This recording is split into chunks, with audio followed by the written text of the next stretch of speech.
Break के बाद एक बार फिर से आप सभी दर्शकों का अन्नदाता कार्यक्रम में स्वागत है।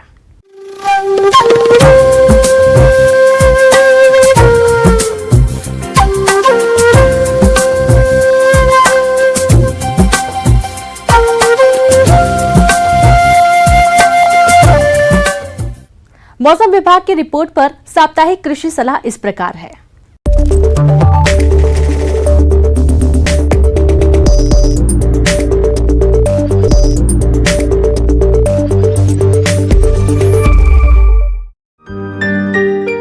ग्रामीण कृषि मौसम सेवा मौसम पूर्वानुमान एवं कृषि सलाह जिला अजमेर द्वारा भेजे गए मौसम पूर्वानुमान रिपोर्ट के आधार पर इन क्षेत्रों के किसान भाइयों को सलाह दी जाती है कि कोरोना के गंभीर फैलाव को देखते हुए किसान भाई सरकार की सलाह का सख्ती से पालन करें और स्वयं की उचित देखभाल, व्यक्तिगत स्वच्छता, मास्क का उपयोग, साबुन से उचित अंतराल पर हाथ धोने और एक दूसरे से सामाजिक दूरी बनाए रखने पर विशेष ध्यान दें। किसानों को सलाह दी जाती है कि कपास की बुआई के लिए खेत की तैयारी शुरू करें और अच्छी गुणवत्ता के बीज प्रमाणित स्रोत से खरीदें। वर्तमान में वातावरण का तापमान लगातार बढ़ता जा रहा है। ग्रीष्मकालीन सब्जियों की आवश्यकता के अनुसार समय पर सिंचाई करते रहें। गर्मियों में तरबूज और खरबूज की तुड़ाई का समय है। कच्चे फलों की तुड़ाई ना करें। फल के पास डंठल का सूखना, थिरकने की आवाज, बल्ली के रंग में परिवर्तन फलों के पकने के महत्वपूर्ण लक्षण हैं।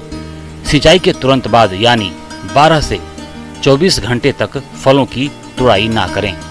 किसानों को सलाह दी जाती है कि रबी फसल की कटाई के बाद खेत की गहरी जुताई करें, जिससे मृदा में उपस्थित फफूंद, जीवाणु, कीटों के लार्वा और खरपतवारों के बीज नष्ट हो जाएं।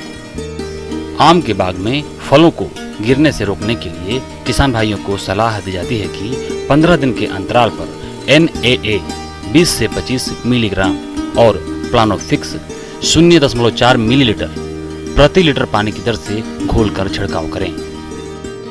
प्याज की फसल में थ्रिप्स कीट के प्रकोप की संभावना है। यह कीट पत्तियों से रस चूसते हैं, जिससे पत्तियां कमजोर पड़ जाती हैं और हानि वाले स्थान पर सफेद चकत्ते पड़ जाते हैं। इस कीट के नियंत्रण हेतु डाइमेथेट 30 EC की 1 मिलीलीटर मात्रा प्रति लीटर पानी के हिसाब से घोलकर छिड़काव करें। नींबू के बगीचों में रस चूसने वाले कीटों के प्रबंधन के लिए डाइमेथेट 30 EC की 1 मिलीलीटर मात्रा या इमिडाक्लोप्रिड 17.8 SL की 0.3 मिलीलीटर मात्रा प्रति लीटर पानी के हिसाब से घोलकर छिड़काव करें। किसान भाइयों को सलाह दी जाती है कि मिर्च की फसल को लीफ कर्ल वायरस रोग से बचाने के लिए इमिडाक्लोप्रिड 17.8 SL की 0.3 मिलीलीटर मात्रा प्रति लीटर पानी के हिसाब से घोलकर छिड़काव करें। किसानों को सलाह दी जाती है कि बैंगन, टमाटर, मिर्च, कुसमांड कुल आदि फसलों में खरपतवार नियंत्रण के लिए समय समय पर निराई गुड़ाई करते रहें। भिंडी की फसल में सफेद मक्खी कीट की रोकथाम के लिए ऑक्सीडेमेटॉन मिथाइल 25 EC की 1 मिलीलीटर मात्रा प्रति लीटर पानी के हिसाब से घोलकर छिड़काव करें। पपीते की फसल में पर्णकुंचन और मोज़ेक रोग के प्रकोप की संभावना है। इस रोग के लक्षण दिखाई देते ही रोगग्रस्त पौधों को उखाड़कर नष्ट कर देवें और रोग के प्रसार को रोकने के लिए कीटनाशी डाइमेथेट 30 EC की 1 मिलीलीटर मात्रा प्रति लीटर पानी के हिसाब से घोलकर छिड़काव करें। जानवरों को गर्मी से बचाने के लिए पीने का पानी दें और छाया या पेड़ों के नीचे बांध दें। उन्हें स्वस्थ रखने के लिए 50 ग्राम आयोडीन युक्त नमक और 50 से 100 ग्राम खनिज मिश्रण प्रतिदिन फीड और हरे चारे के साथ दें।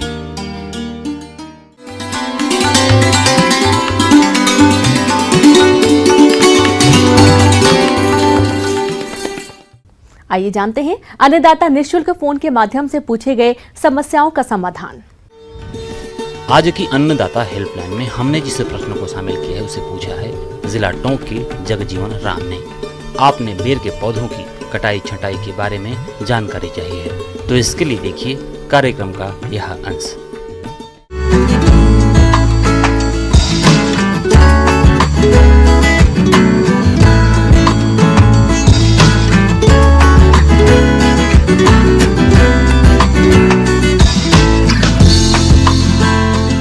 आज हम चर्चा करेंगे बेर की फसल में खाद उर्वरक एवं सदाई कटाई प्रबंधन किस प्रकार से किया जाए।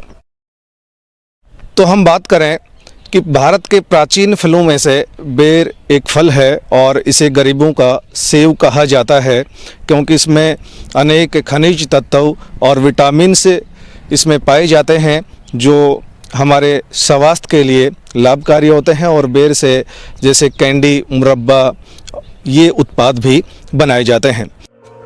बेर के बाग में कुछ कार्यों को करने पड़ते हैं, जिसमें पौधों को आकार देना और बेर की कटाई छटाई पौधे की पैदावार और फलों की गुणवत्ता को बढ़ाती है। नियमित रूप से कटाई छटाई करने से धूप और हवा आसानी से पेड़ के हर भाग को मिलती रहती है, जिससे आने वाले दिनों में अधिक संख्या में अच्छे फल मिलते हैं।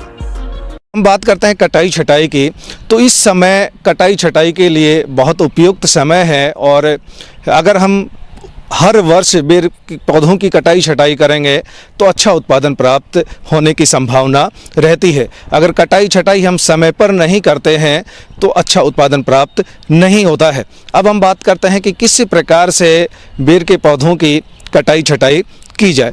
तो अप्रैल और मई का जो महीना रहता है वो इसके लिए सर्व उपयुक्त समय होता है। जैसे कोई पौधा होता है, बेर के बगीचे होते हैं, उनमें सबसे पहले हम क्या करते हैं कि जो मुख्य तना रहता है उस तने से 4 से 5 शाखाएं हर दिशा में हम छोड़ते हैं और प्रथम शाखा को लगभग 30 सेंटीमीटर ऊंचाई पर हम काटते हैं। इसी प्रकार चारों दिशाओं की शाखाओं को 15 से 20 सेंटीमीटर के अंतराल पर हम काटते हैं, क्योंकि ये पौधे को एक उचित आकार और उसको सशक्त रूप देने के लिए कटाई छटाई का कार्य किया जाता है। और जो पत्तियां होती हैं उनकी कक्ष से जो नई शाखाएं निकलती हैं वो शाखाएं हमें फल और फूल देने के लिए समर्थ होती हैं। तो इस प्रकार बेर की कटाई छटाई करने से नई शाखाएं ज़्यादा निकलती हैं और ज़्यादा हमें फल और फूल प्राप्त होता है। इसके अलावा अगर बात करें तो जो गत वर्ष की लगभग 25% शाखाओं को हमें बाहर निकाल देना चाहिए। और इसके अलावा जो कुछ सूखी शाखाएं या जो कीट से प्रभावित शाखाएं, टहनियाँ होती हैं, पत्तियां होती हैं, उन या कोई बीमारी से प्रभावित शाखाएं होती हैं, उनको भी साथ में बाहर निकाल देना चाहिए ताकि हमें अच्छे से अच्छा उत्पादन मिल सके। और इस कटाई छटाई करने से अगर ज़्यादा पौधा हमारा हरा भरा रहेगा तो इसमें अधिक शाखाएं निकलने से फल फूल ज़्यादा लगते हैं और अधिक उत्पादन प्राप्त होता है। तो किसान भाइयों को मैं सलाह देना चाहूँगा कि बेर के बगीचे में इस समय कटाई छटाई करके और वो अच्छा उत्पादन प्राप्त कर सकते हैं। किसान भाइयों, आपको बेर के बाग से अधिक फल उत्पादन लेने के लिए जरूरी है कि बाग में संतुलित मात्रा में खाद और उर्वरकों का प्रयोग करें।